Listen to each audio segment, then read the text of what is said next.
Hey, Marcella, everyone. off to you. Thank you so much, Long, and thanks to all of you for joining us today. We're really excited to be talking about work-based learning. Today is May 29th, 2024.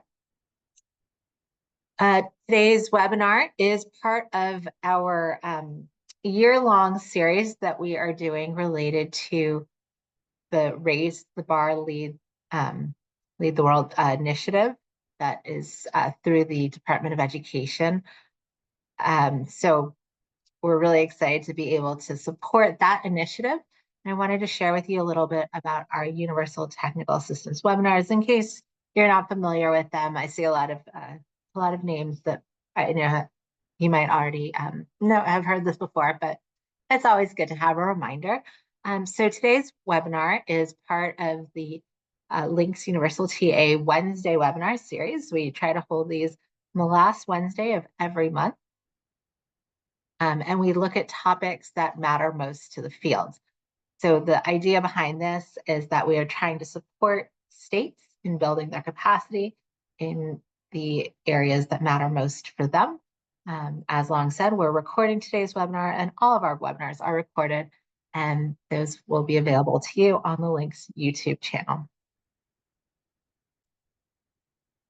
Before we get started, before I introduce our fantastic presenters today, I wanted to share with you some links resources that are available to you that might support you as you continue your learning on this topic.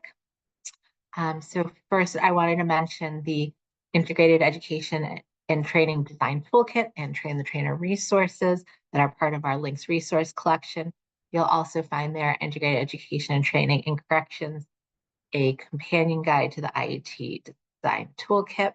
Also, I wanted to highlight the Compendium of Innovative Practices, Adult Education Bridge Programs, and IET programs. And you can access all of those using the QR code that's on the right-hand side of the page at the very top. We also have a link course available through links. It's ACP, Building Strategic Partnerships, Engaging Employers. And you can access that course and all of our courses that we have available through links using the QR code on the right-hand side of the screen in the middle. And then at the bottom of the screen, you'll see on the right-hand side a QR code that you can use to join a community. And specifically, I want to highlight the Career Pathways and Post-Secondary Transitions group within the links community, which one of our presenters, Chrissy Klinger, moderates. So that's a great place that you can go to continue today's conversations and engage more on this topic. So without further ado, I just wanted to introduce our two presenters today. I'm really excited to have them. First, we have Chrissy Klinger, who is a Workforce Development Director, or I guess the Workforce Development Director at the Institute for the Study of Adult Literacy at Penn State. She also serves, as I mentioned earlier, as the Career Pathways and Post-Secondary Transitions Group moderator for the Links community. Her work is focused on providing technical assistance and professional development opportunities around career pathways and workforce development to adult education practitioners across the U.S. She was a group facilitator for the IET Design Project and Advanced IET Project, and currently serves as a subject matter expert for the IET Corrections Project, all of which were funded by Octave. Glendy comes from a colorful background in social work. Her experiences range from behavioral interventions with early learners with developmental delays, families experiencing homelessness, healthcare counseling, and career navigators in adult education. She joined the AEI, the Adult Education Initiatives team within the Colorado Department of Education in 2022 as a program coordinator, eager to expand accessibility and equitable opportunities for historically marginalized communities through the power of education. And in her free time, she enjoys listening to audiobooks, playing tennis, and eating her husband's chef's food, and going on walks with her dog. So now that we know a little bit more about our moderators, our presenters rather, I'm going to hand it over to Chrissy to get us started. Thank you so much, Marcella, and welcome everyone. We hope that you're ready for some exciting information and to engage with us today in the chat. So we're going to start things off by asking how you might define work-based learning. So we'll give everyone a moment to type in the chat your definition of work-based learning.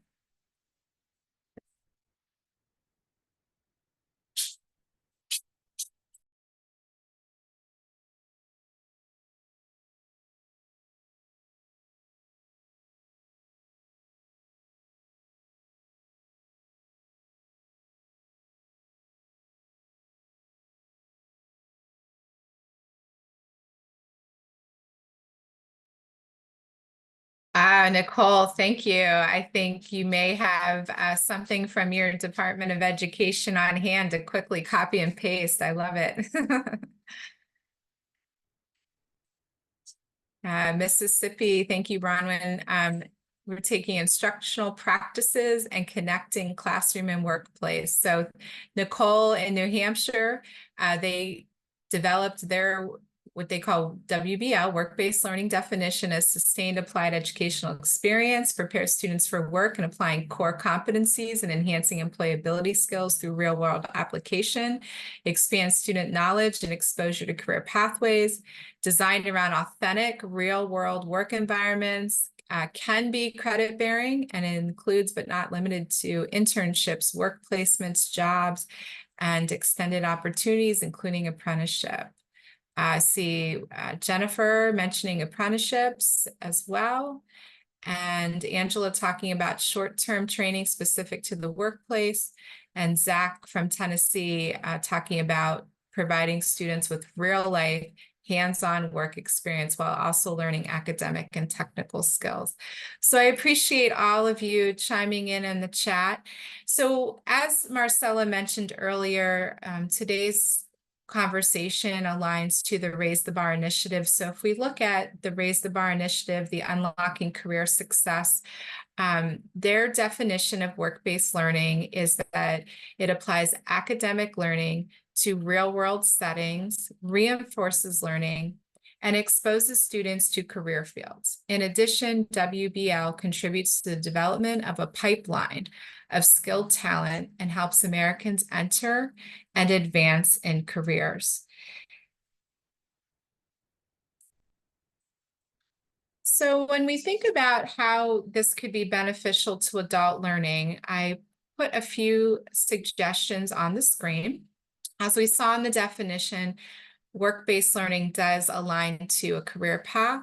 And so in adult education, and when we're working with adults, they want meaning to what they're doing. They want it relevant to their lives. So many times adults come to our adult education programs with that desire to enter a career pathway or progress along a career pathway. And in the case of work-based learning, we may be seeing adult learners who are currently working and would like to advance in that career pathway. And work-based learning might be a good fit for them because they're able to keep working and earning and learning versus having to stop out of employment or not be able to take any type of education opportunities because of their employment commitments.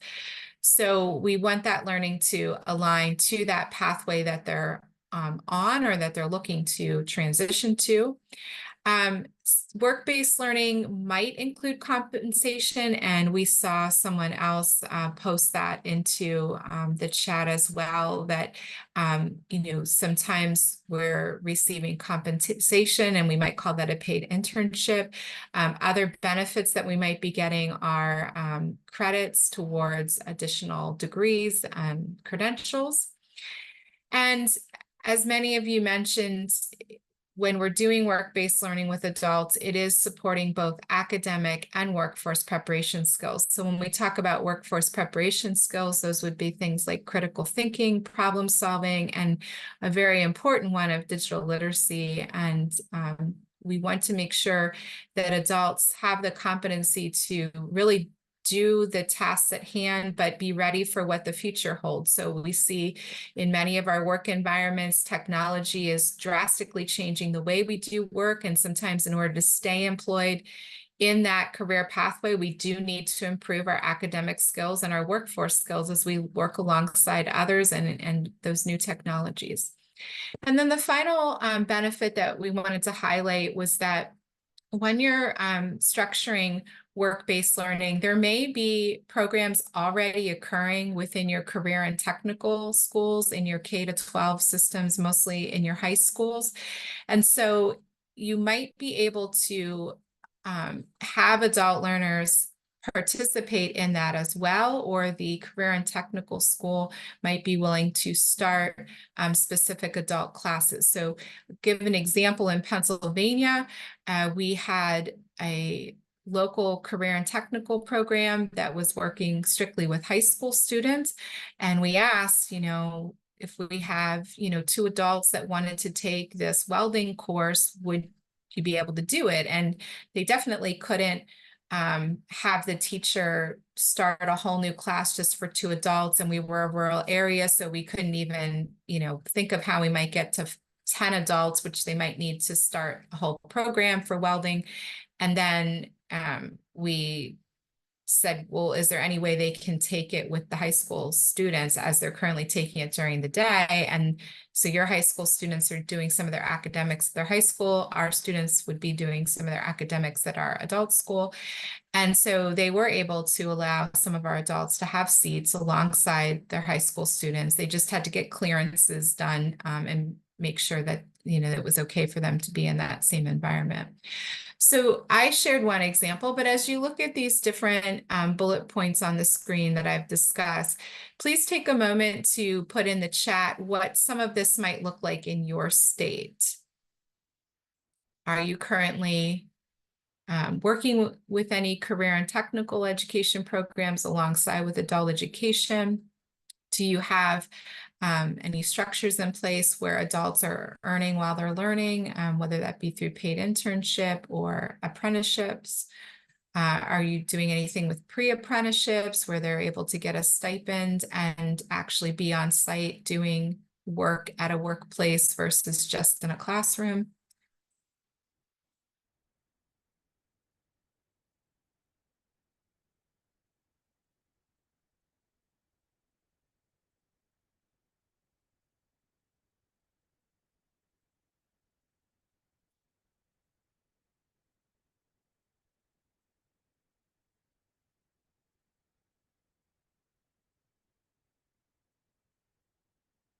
Okay, so we're just giving everyone a moment to type in the chat any examples they can share in their state of what work-based learning is looking like and how it's beneficial to adults.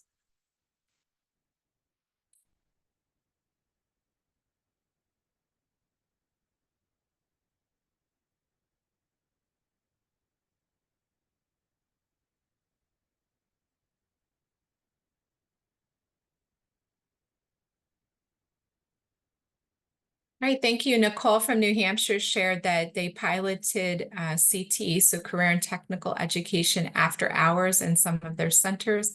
And they also have an apprenticeship program called Apprenticeship New Hampshire, which is open for both youth and adults. And looking to continue to be able to expand and offer more work-based learning with their adult ed programs. Katie mentioned that they're doing some pre-apprenticeships in their local prisons. And then Lily mentioned about apprenticeships program as well in New Hampshire. Thank you for sharing.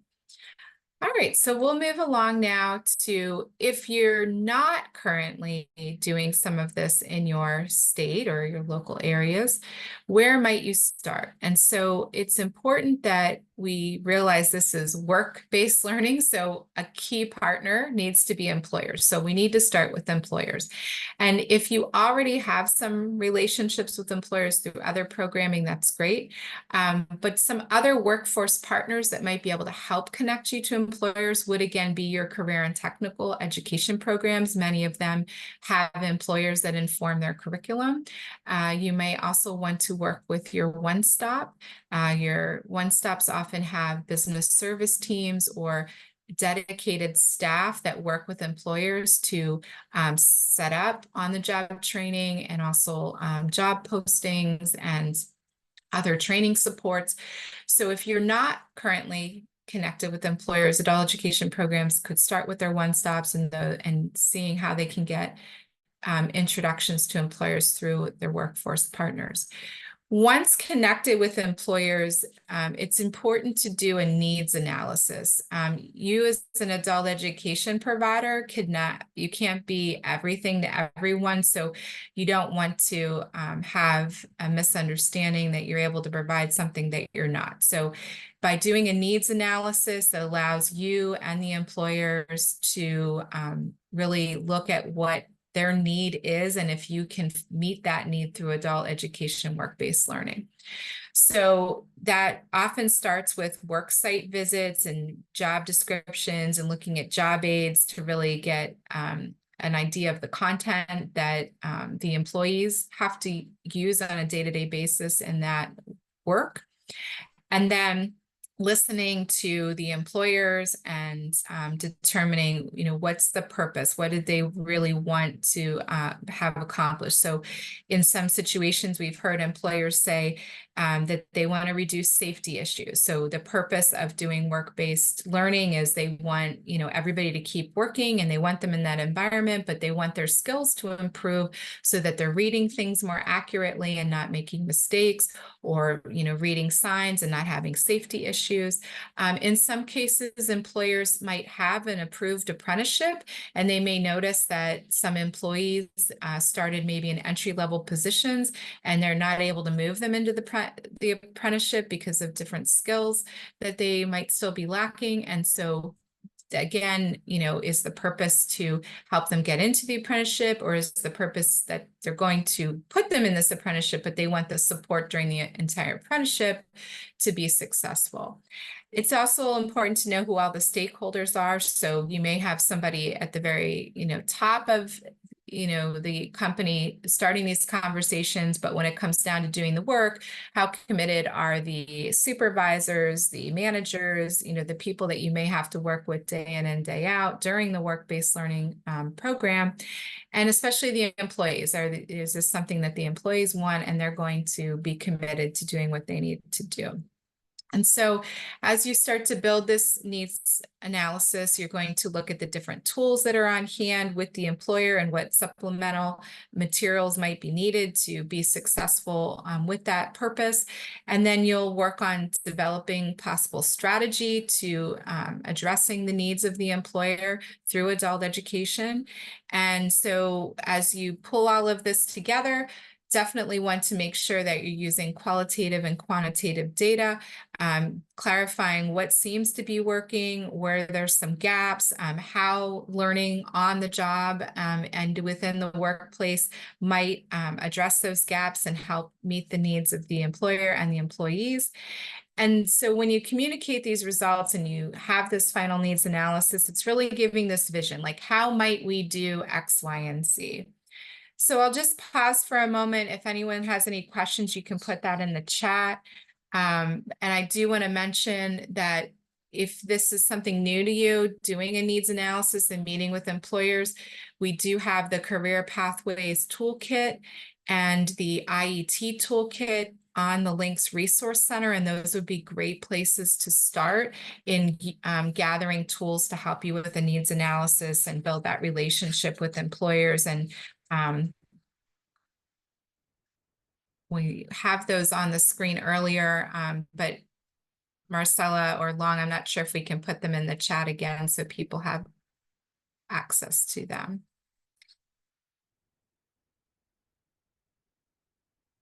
Thank you. So after we do this needs analysis and an employer says, yes, we definitely are interested in work-based learning, how's this going to look? How are we actually going to implement this? So some models that you can think about are workplace adult education and literacy. And so one example of this might be if you're going to help with English language skills. This isn't just an English language class that the employer says, oh yes, when they're on break, they can go to this space and take your English class. This would be truly building a curriculum that's specific to what's going on in that workplace while also building their adult education and literacy skills. So they would be able to do what they need to do at work, but they would also be able to transfer those skills and use them in their personal lives, their community activities, or as a parent and helping their child.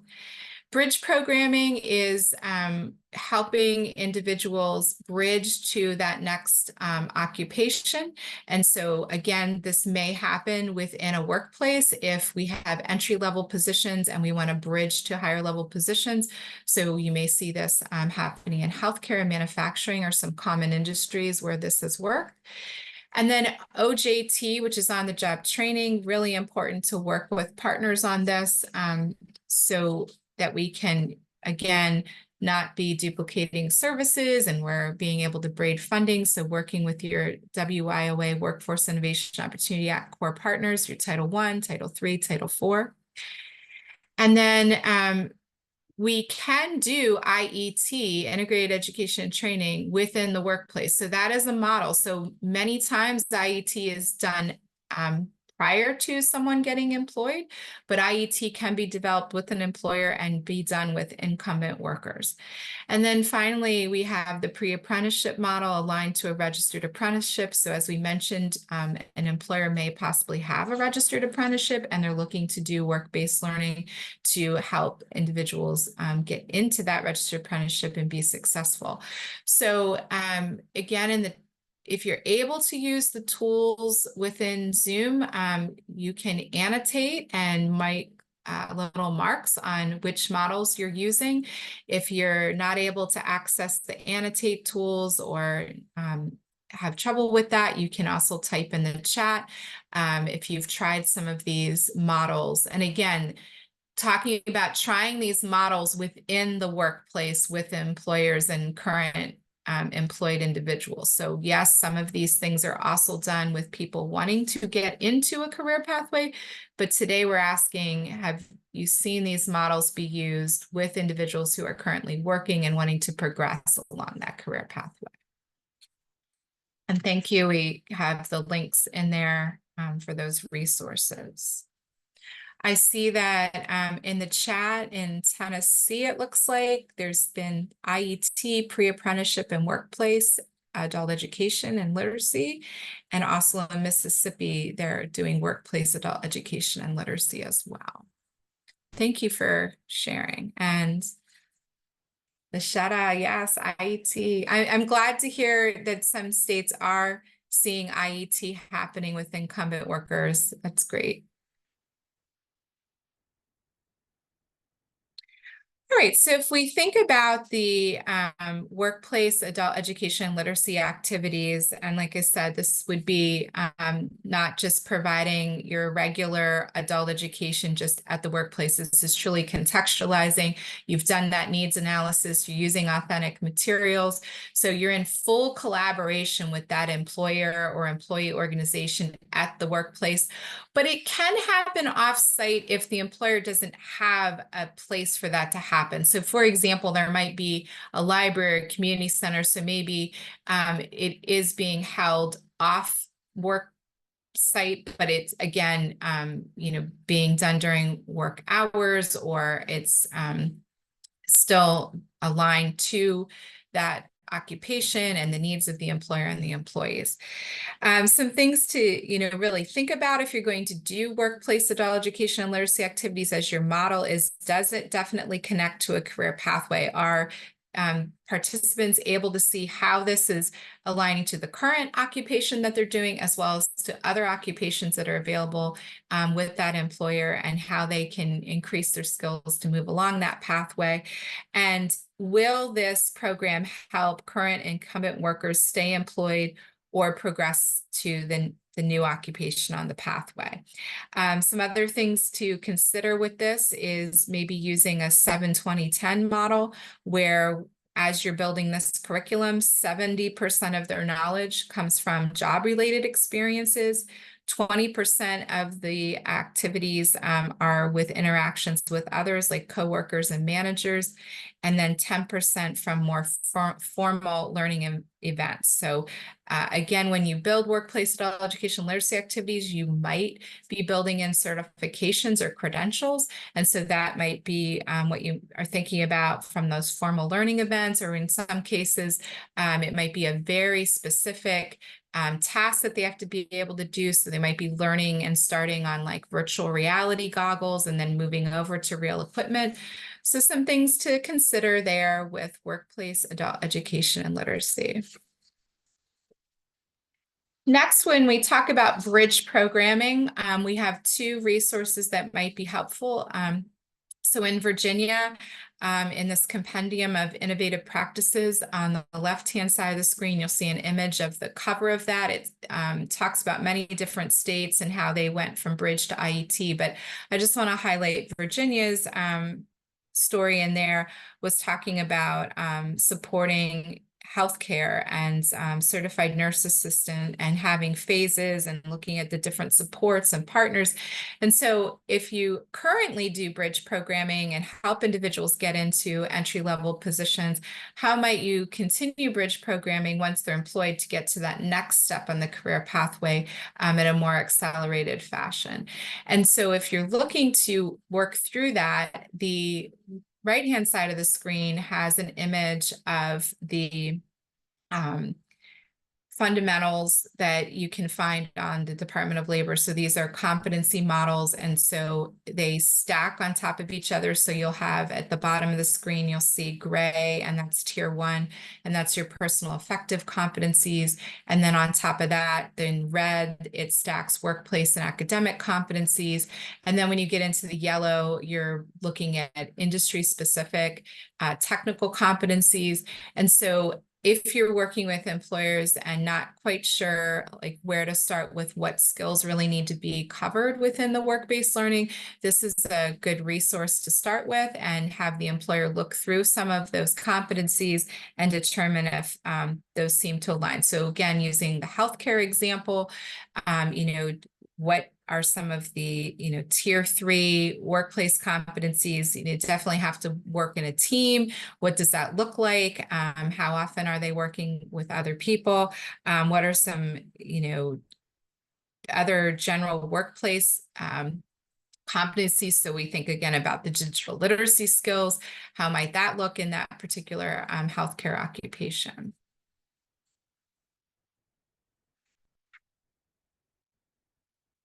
Next, we talk about OJT, on-the-job training. So we can think of this as the way people learn new things at work, either in formal professional development or just naturally as they do their jobs day in and day out, they learn new things, or more focused short-term training programs, which are funded under the Workforce Innovation and Opportunity Act Title I funding.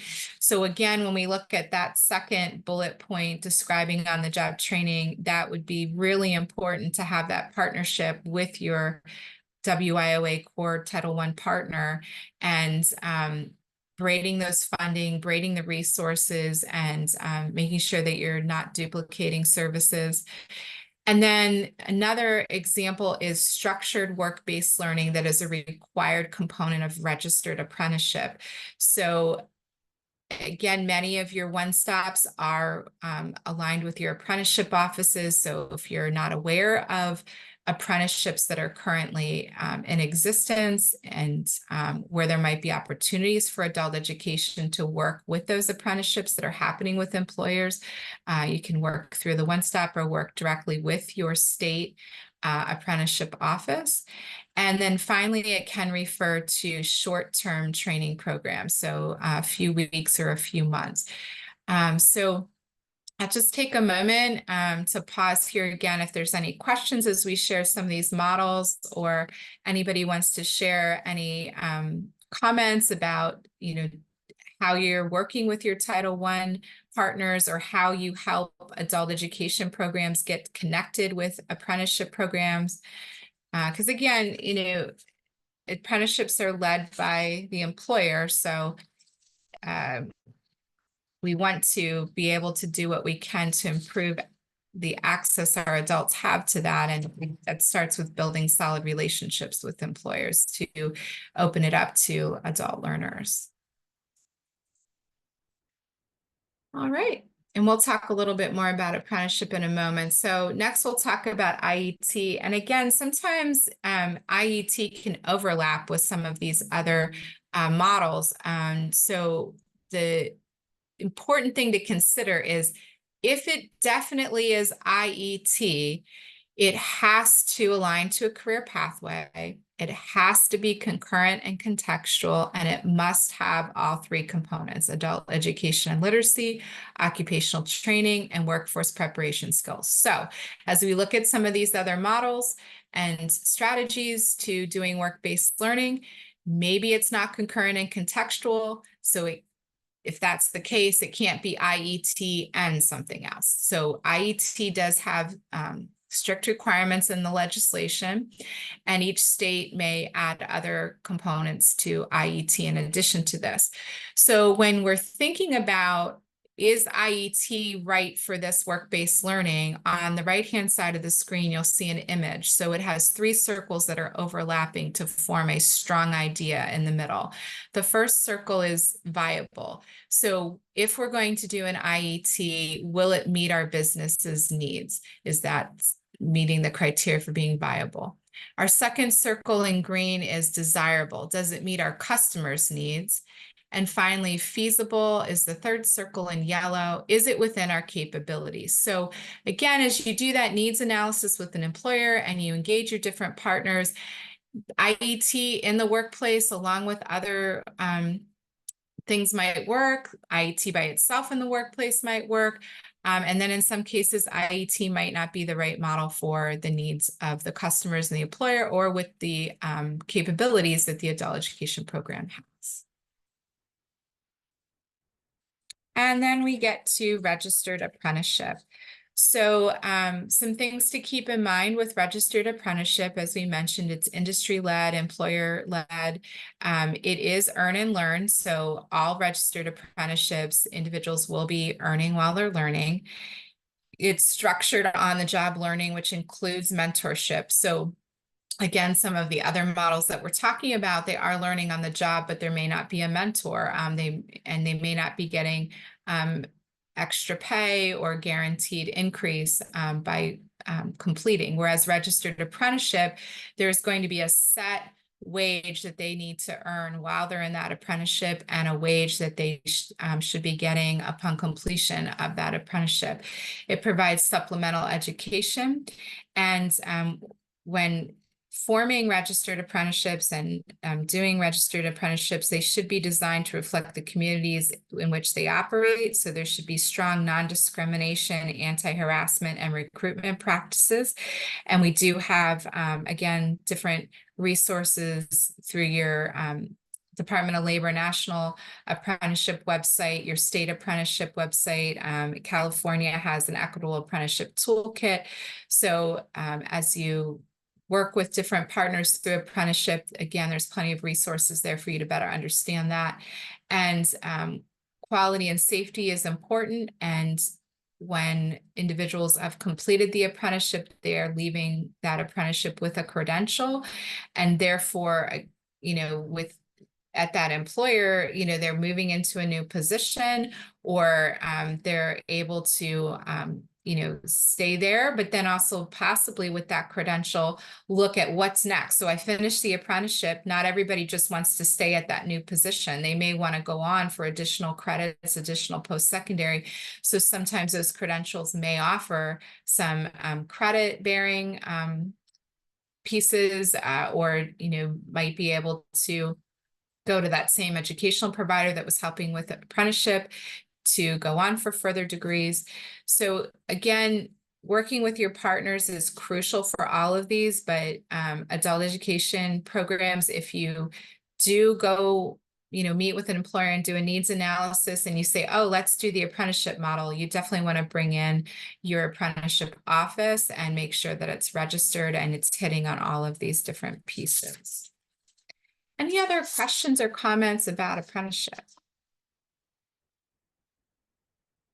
So I'll just add another comment in Pennsylvania, we noticed that we had adult education programs creating IET programming, and then we had, apprenticeship happening, and it dawned on us like maybe there's some overlap here, and how do we figure that out? So we've actually been having quarterly meetings with our we have a pre-apprenticeship office and an apprenticeship office to see where there might already be some overlaps that we can do this work better, and also where there's might be some new opportunities in the future.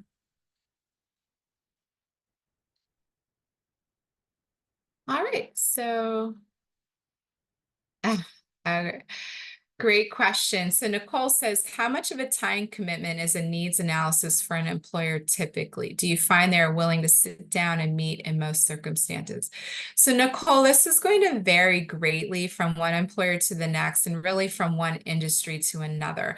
So for employers that are already working with, let's say, a CTE program, or have been involved with education in some way, I've seen that those needs analysis typically go a little faster and can be done in, one or two visits of like a half day or 2 full days.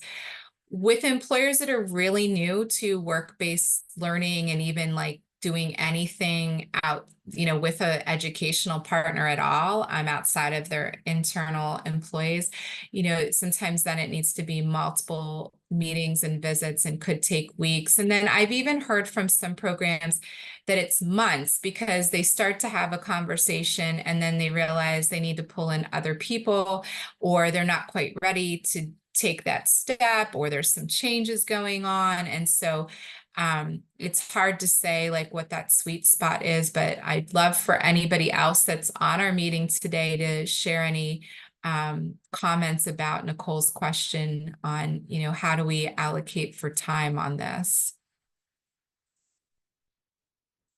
And again, if you're connecting for the first time with an employer and you do that through your one-stop, your staff that are like your employer contacts at your one-stop should have a good sense of what that might look like with that employer, that industry, so they might be able to help as well. Good, I'm glad we're sharing a lot of resources, so definitely look through that. So we do have a question about how other adult education programs in other states initiate these conversations. So in Mississippi, they're under the CTE and Workforce Development umbrella at community colleges. So building those relationships have been difficult for the directors of the adult education programs. And I will say too, like we have had a little bit of success in Pennsylvania with working with the CTE programs in adult education, but there have been some areas where their seats are already full, and they're, they're having staffing issues. They're really struggling. And so as much as they would like to expand and do more with adult education and with employers, they're just not at that capacity to be able to do that. So in some cases, we've had to say, okay, we'll come back and, find a better time that this can all work, because again, you're pulling a lot of different people together to build work-based learning, and you definitely want buy-in from all the partners, and you want all of the partners doing their piece of the work. So you definitely don't want adult education coming in and promising that they can do things and everything's falling on our laps. You need that support from the employers and from other training providers for sure. So if anyone has any suggestions on, the time commitment or even those initial meetings, please add those to the chat. Really appreciate that. And what's exciting about these universal TA webinars is that we get concrete examples from our colleagues in other states. So in just a moment, I'm going to turn things over, and you'll be able to hear how Colorado is doing some work-based learning, and they'll share some of their ideas. So before we turn things over, I just want to let you know that there are 2 other resources that are available to you. And I want to highlight that there's questions. So if you go to these websites, so we have the CT, Career and Technical Education, and Work-Based Learning Directors, Unlocking Career Success Playbook. There's questions there that, if you do get that initial meeting, that you could look at some of those questions and ask. And so you might be able to talk about how is the CTE recruiting employers and getting connected with employers. How are different programming aligned to state and local plans? And then the other resource is, again, a playbook, and it's focused more on state education agencies. And so this one has questions which might be more around like what might the policies be on dual enrollment, what might wraparound services funding look like what funds could or couldn't be used for wraparound services, what wraparound services are critical for work-based learning to be successful. And so we're going to put those, they're already in the chat, so you have those to access. All right, so at this point, I'm going to turn things over to Glendy, who's going to talk about how this is working in her state.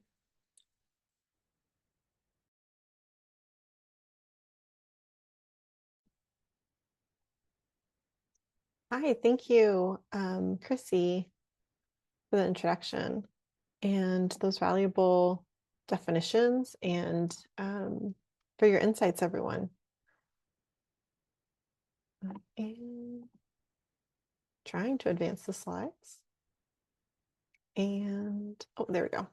Wonderful, thank you.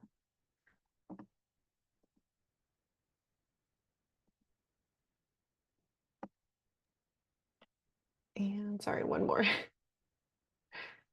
There's a bit of a lag there. Thank you. I will be sharing with you all today what work-based learning looks like in practice in my state of Colorado.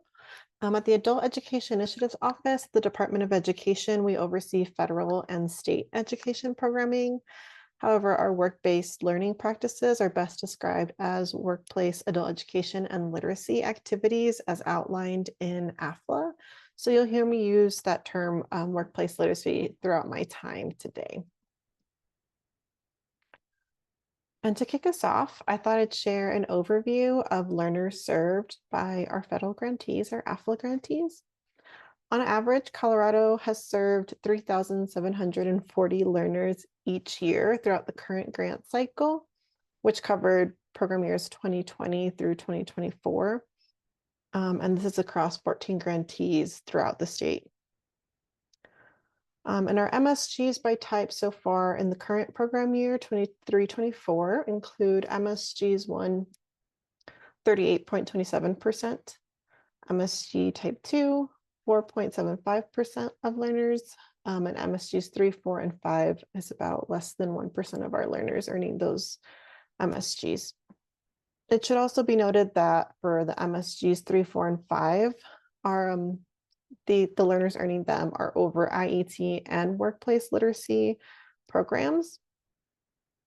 And so during the 2020 competition, there was really somewhat of a low interest by applicants to offer the workplace literacy optional AFLA service type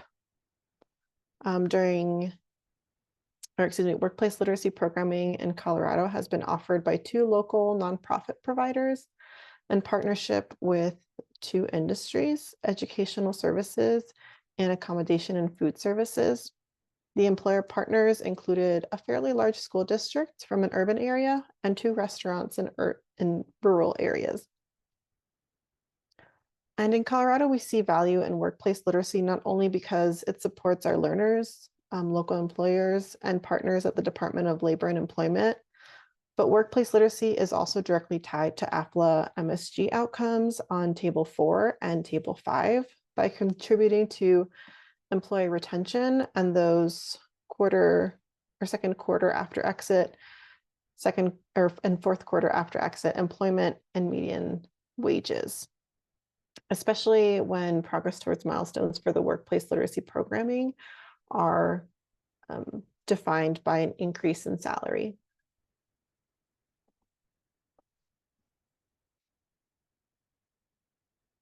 And on this line graph, there are enrollment trends in my state.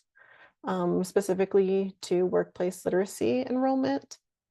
In year one of the grant cycle, again, we had very low enrollments, which was somewhat expected because of the low interest expressed during the 2020 competition. But year two rolls around and we see a 15% increase in enrollments. And during this year, program year 21-22, a key moment in time takes place. So that's why there's a call out on that year in this graph. We'll discuss what that kind of key moment was in a couple of slides. During year three, program year 22-23, we see a bit of a dip in enrollments, but that year another provider expresses interest and begins developing workplace literacy programming. And we kind of see that in the increase during the following year, the current year, 23-24. There's another small yet significant increase in workplace literacy programming across the state.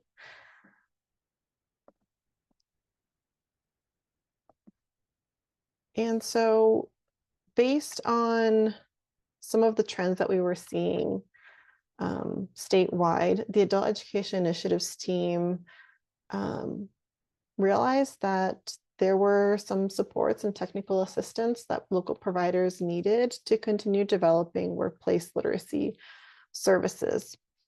The challenges that providers were facing included designing the workplace literacy programs, especially during transitions of local roles, the time and effort that it takes to build a program that would be effective and yield outcomes both from an AFLA and from an employer perspective. We saw that by the lack of enrollments in year one.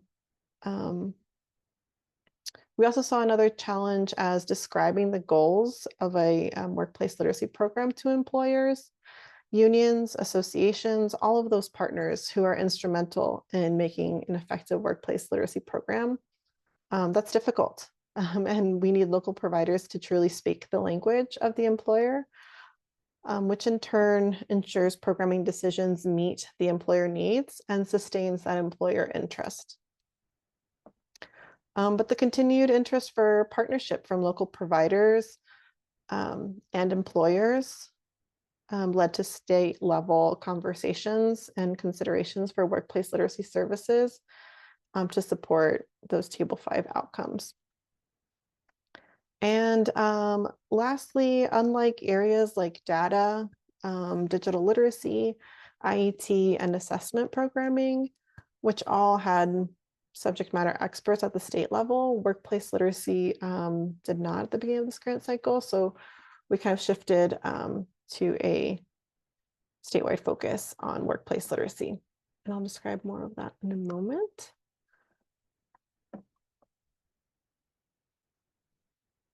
So in program year 21-22, AI began that research project of how other states are carrying out AFLA workplace literacy. So that call out from 2 slides ago was when our team began looking into workplace literacy processes that are documented by state leadership. And so we'd like to very quickly thank you and shout out the following states for their publicly available and requested resources. The state of Georgia, Indiana, Minnesota, and Ohio were very gracious in sharing some of their materials. Upon completion of the research, a final workplace literacy application was developed and released for a pilot phase to our grantees at the beginning of the current program year, 23-24. In addition to that, AI also developed flyers for local providers, again, speaking that employer language, and employers that were shared with our partners at the Colorado Department of Labor and Employment. Because truly the opportunity that workplace literacy presents for improved Table 5 outcomes leads to state initiatives for sustainable programming that we'll discuss in the next slide. But right now, I would like to take over screen sharing for a moment so that we can look at what that workplace literacy application looked like.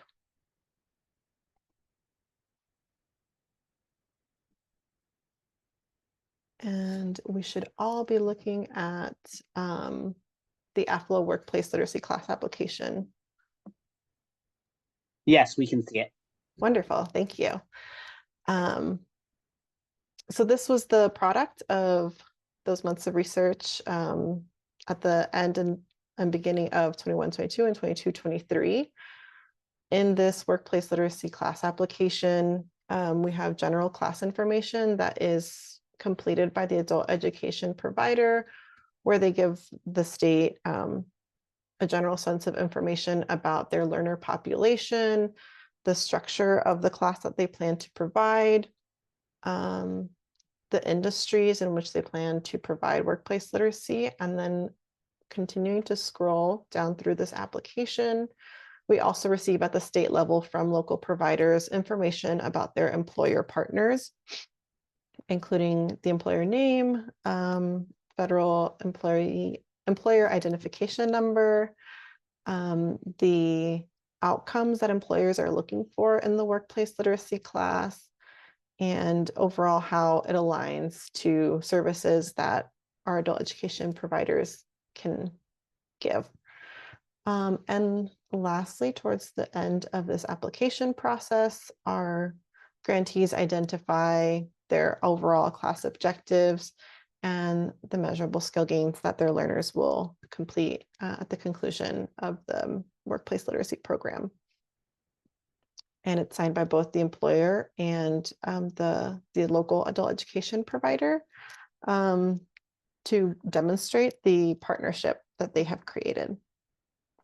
And so if we could go back to the presentation again, I just wanted to highlight that moment real quick.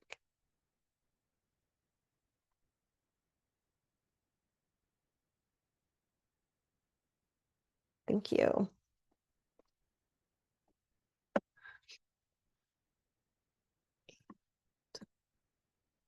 I will advance us to the next slide.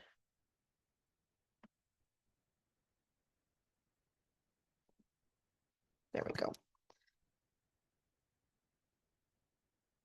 And so the state initiatives that have taken place since implementing a statewide workplace literacy application and guidance process is to have a team devoted to workplace development programming, specifically around workplace literacy in conjunction with IET. So during 22-23, AEI restructured roles to place intentional focus on workplace development. I am part of that team and guide programs who are new to workplace literacy in walking through the application process, reviewing materials to ensure alignment with WIOA statute, programming capacity, and the employer needs. In 2024, this year, we released our latest AFLA competition, which included a narrative space for workplace literacy. This process was somewhat different than the previous competition, which was more structured like an opt-in from the applicants. We switched focus to the narrative because it ensured deliberate planning with partners or plans to create partnerships if those partnerships weren't already in place, to provide applicants a more comprehensive starting point. And then moving forward, what we're looking for in 2025 includes AEI's workplace literacy assurances, an updated application. This current version of the application that I just shared is going through a revision process, again, to speak more of that employer language and truly describe the services of a workplace literacy program within AFLA. This, again, to provide a starting point for local providers so that they can, at any point in time, pick up that application or the assurances, be able to understand what is required and best practice of a workplace literacy program, and be able to plan and implement on their own timeline. Our state assurances are guiding documents. Just like we have assurances for data, assessment, distance education, attendance, and IET, adding one for workplace literacy just seemed like a logical starting point for providers. Um, and all of these efforts were created and will be created in an effort to provide sustainable and replicable workplace literacy programming accessible to all adult education providers across the state. And I believe our next slide is for Q&A and discussion. And I do see a question asked in the chat from Astrid Linden from Minnesota, if we could share the form. And yes, absolutely. I'd be happy to email it.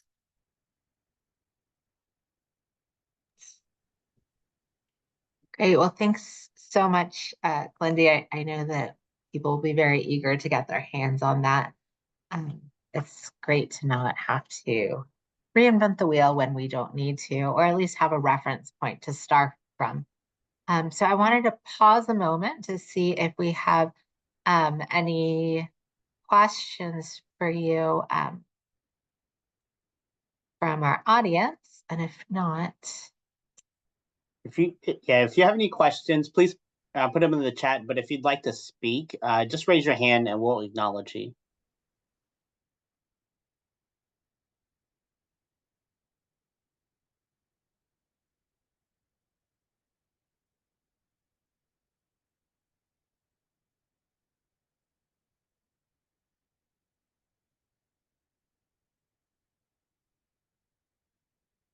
right. So I'm not seeing any questions at the moment. So I wanted to go back to talk a little bit or consider some of the questions. I don't know if when Long earlier shared the questions from the play or shared the links from the playbook, if anyone has had an opportunity to take a peek at some of those. But I think it has some really interesting and poignant questions that maybe could help us start to think about how these what we can do in our states to progress this. So I was hoping that maybe we could start with one of the questions from the playbook for the state adult education agencies, and I'm going to stick that in the chat. The question for us to consider is, does your agency publish guidance or written policy and procedures to support dual or concurrent enrollment, work-based learning, industry credentials, and college career advice? So I'll pause and we can think about that and share our responses as, again, just a starting point. And I know this is phrased as a yes or no question, but if you could elaborate on your answers as well, that'll get the conversation going.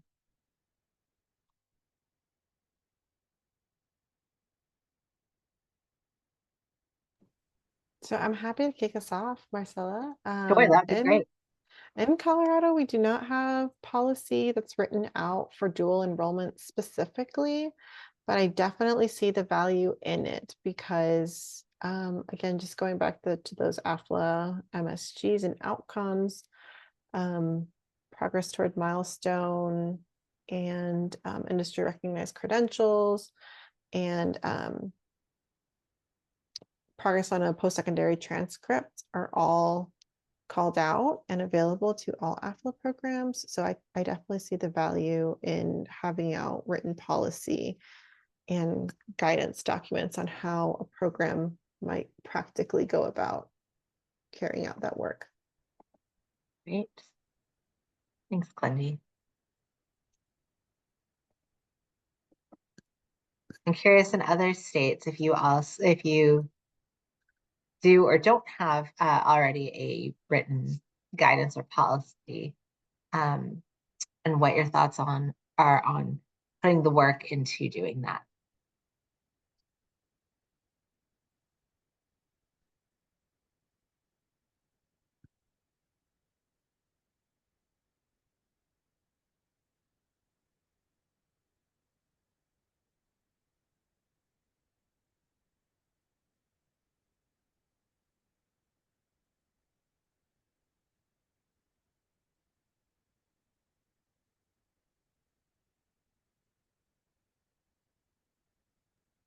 And we just got another question dropped in the chat. Is it okay if I go ahead and address it? Yeah, of course. While Yeah. while others are thinking about their guidance that they may or may not have, yeah, let's look at Maureen shared in the chat. She asked Lindy, did you find it hard to locate employers who wanted to partner with you? That's a great question. Absolutely. And I should clarify that I'm at the state level, so we don't necessarily at the state level create or design those workplace literacy programs. It's really up to each local provider to create those partnerships and design workplace literacy programs that meet the needs of their local workforce development areas. And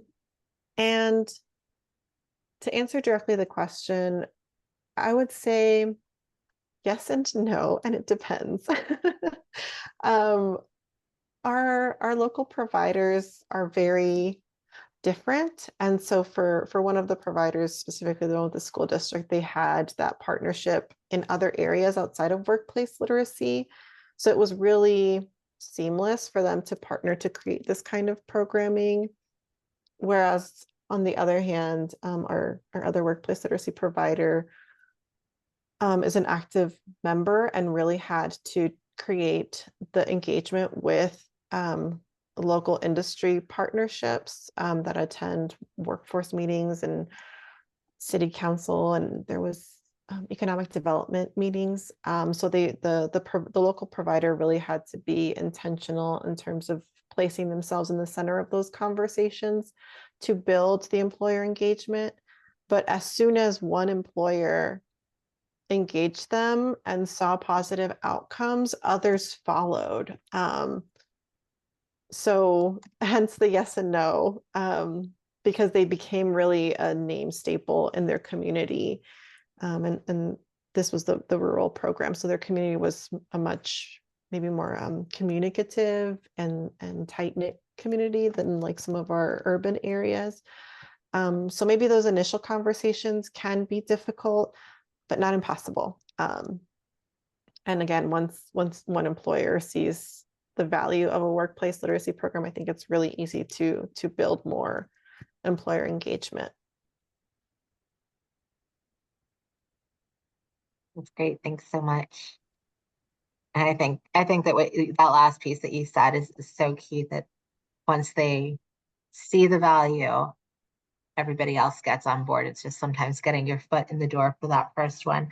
I wanted to note that Karen shared, we currently have dual enrollment and college and career advisement written in state policy in Vermont, but our policy is currently changing. And I was wondering, Karen, if you don't mind unmuting yourself, and you could tell us a little bit more about how the policy is changing. Sure. Thanks for asking. So we just our high school completion program, which is a part of our state legislature, is actually going away and being replaced with something else. And I think we're moving towards a more proficiency-based model for adult learners rather than having to perform a certain score on the TABE. So it's pretty good news for us, but it just means that state policy is really currently being rewritten right now. And so it's like, I can speak to the old policy, but I just can't really speak to the new stuff yet because it's still, being worked out. The budget was just signed on the 23rd, so it hasn't been very long. Yeah. Very new. Yeah. Okay. Great. Well, I'm excited to hear maybe at a future webinar how that played out. Nicole shared we do for Perkins 5 have specific definitions we follow on a federal level. It's CTE funding. We've created many tools to support educators in developing work-based learning, but there's not real state policy around work-based learning. Okay. I don't know if you have anything you wanted to add, Nicole, around that.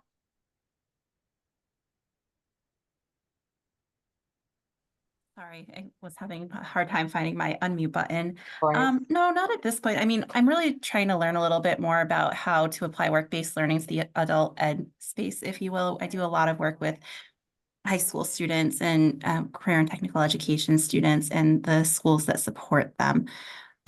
So this is what we do right now. We are trying to figure out how to do more with adults, but we have been running into some issues around like insurance and Department of Labor and how to get adults into work-based learning opportunities in the best way possible. So I'm sorry, I wish I had more to offer at this point.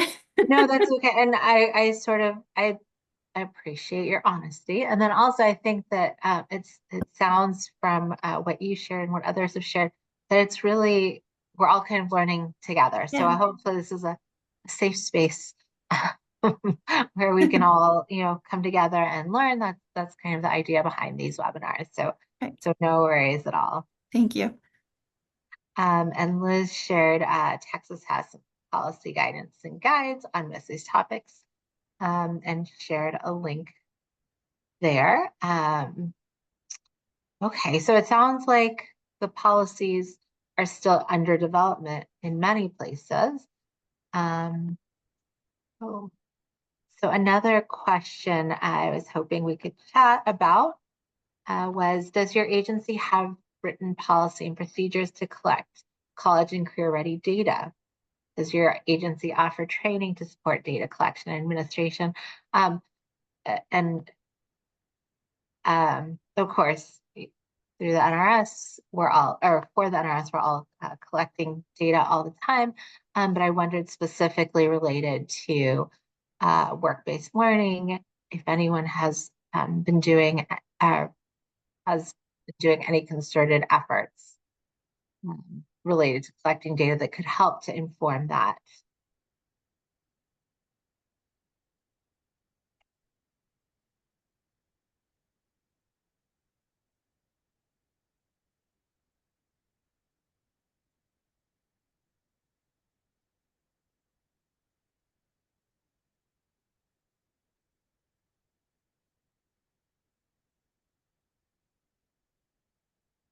And if not yet, perhaps if you have any thoughts about what kind of data would be helpful to inform these kinds of decisions and this kind of work.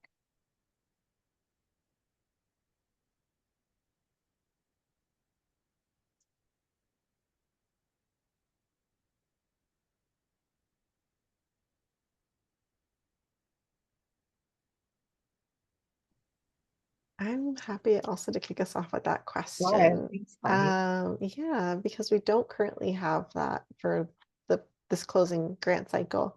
However, we will be collecting this kind of data around college and career readiness at the local AFLA level. Currently, we mainly do it through our data share or our data match at the end of each program year, which relies on Colorado Department of Higher Education to do that data match with us through our data sharing agreement. However, again, in the upcoming grant cycle, we are asking our local adult education providers to track and code learners as enrolling into a college readiness adult education kind of class, and really leveraging the alternative assessment options to place learners into these college readiness courses and workplace literacy classes. So not yet being the keyword, but in the next grant cycle. I love it. And I like that growth mindset framing of that. All right. Well, if you don't yet have policies and procedures around data that you can use to inform how we're developing the work-based learning, this might be a great place to start thinking about it. And I encourage you again to check out the link to this playbook, as well as the other one that was shared earlier. Yeah, and Liz shared that the National Student Clearinghouse provides data across college programs.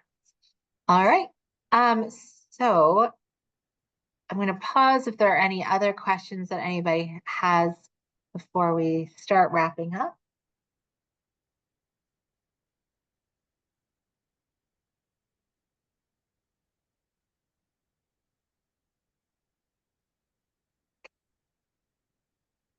Sorry.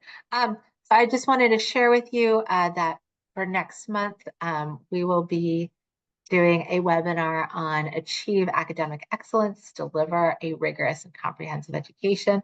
We're really excited for that one.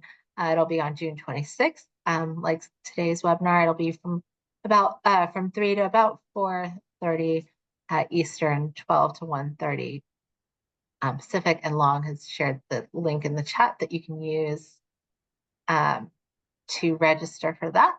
And as always, we want to make sure that we are meeting your needs.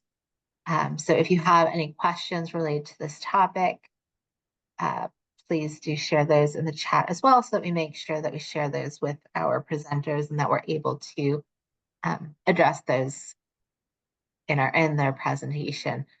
I see Glendy noted that she wanted to add that adding your program to behindeveryemployer.org might be worthwhile to begin building employer relationships, which I know is a big challenge.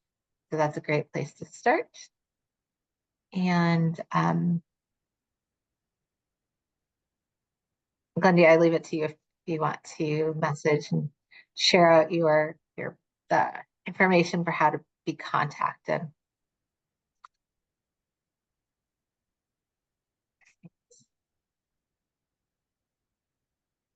Great.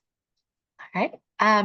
Well, if there are no other questions, I want to thank Glendy so much for sharing today about all the wonderful work that you're doing in Colorado, and also a shout out to Chrissy for sharing such wonderful information, giving us a strong foundation from which to work to start for some of us, start that work on this really important topic as we move forward with our work. And I want to thank all of you for attending today's session, and we hope to see you next month for our next webinar. Thanks, everyone. We'll see you soon.